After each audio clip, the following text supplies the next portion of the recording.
I'm not going to say the words female superbad, because it's wrong. That's not right. I might say the words this generation's superbad.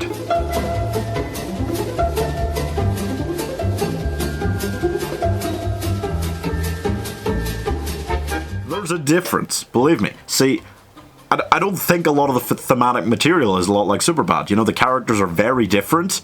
However, the sensibilities of this are as much symbolic of the extremes of what teenagers feel in this time as much as Superbad's were for its time. They're like 15 years apart. I don't know why I'm talking about them like that, you know, if even. But because I think it's more about how cinema treats and views teenagers, you know? Early 2000s, post-American Pie era, you're talking about young guys, horny, trying to get sex before they go off to college so they have the experience and stuff like that, you know? And that lasted a long time, that view of what high school raunchy comedies should be, you know? Because I think even like, you know, like In-Betweeners and stuff like that, that was kind of the dying remnants. That was right at the end of those kind of movies being popular, you know? These two leads, they are much more introverted kind of characters. They're much more three-dimensional. I don't want to say realistic, you know, because they're the film in general doesn't feel realistic. I think these are more realistic characters maybe thrown into an unrealistic world, you know? The other thing to note is that a lot of films these days, especially high school ones, feel like they've got to try and fit themselves into this PC mold that the world kind of is adapting into. And a lot of themselves have to, you know, a lot of them have to force themselves into that.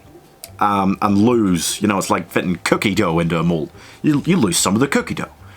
This film, it feels like it was ready-made for the mold. You know, it doesn't sacrifice any of the comedy, anything it wants to be, along the road of also fitting that and, you know, being woke or whatever you want to. I hate that term, but whatever term you want to use for it, you know. So two girls who have exclusively just worked on schoolwork for years realized that after getting into the best schools in the country, that everybody else around them who hasn't worked so hard have also gotten into those schools. And they go, uh-oh, and they try to make up in one night before one of them goes away for the whole summer before college.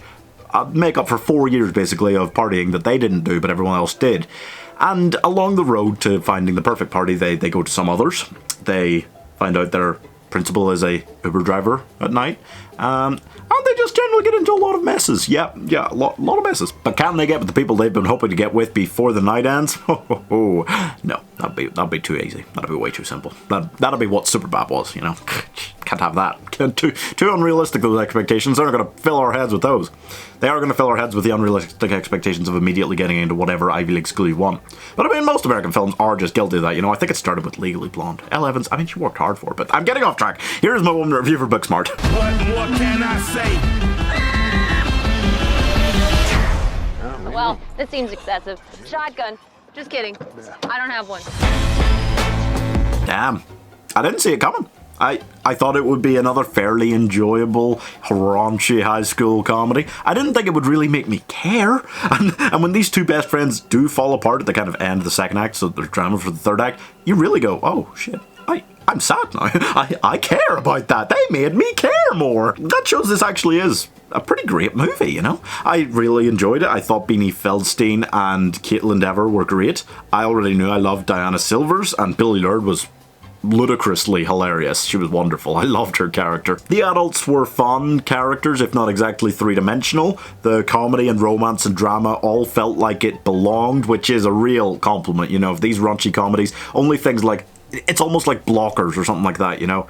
It feels like it manages to fit all of those different things in there, those poignant moments and stuff, without them feeling silly, you know? I'm giving Booksmart 76 out of 100. It wasn't one of the best comedies I've ever seen, but it was a fantastic piece of work in a world where Netflix has attempted to drown the high school movie in a pit of trashy despair. And that's all for this one, guys. Let me know what else you want to see done, reviewed, fan-casted, as a quick list in the comments below. And don't forget, we've got our Christmas advent calendar coming up, our 1 minute review advent calendar. So what films do you want to see on that? Let me know in the comments, and please subscribe.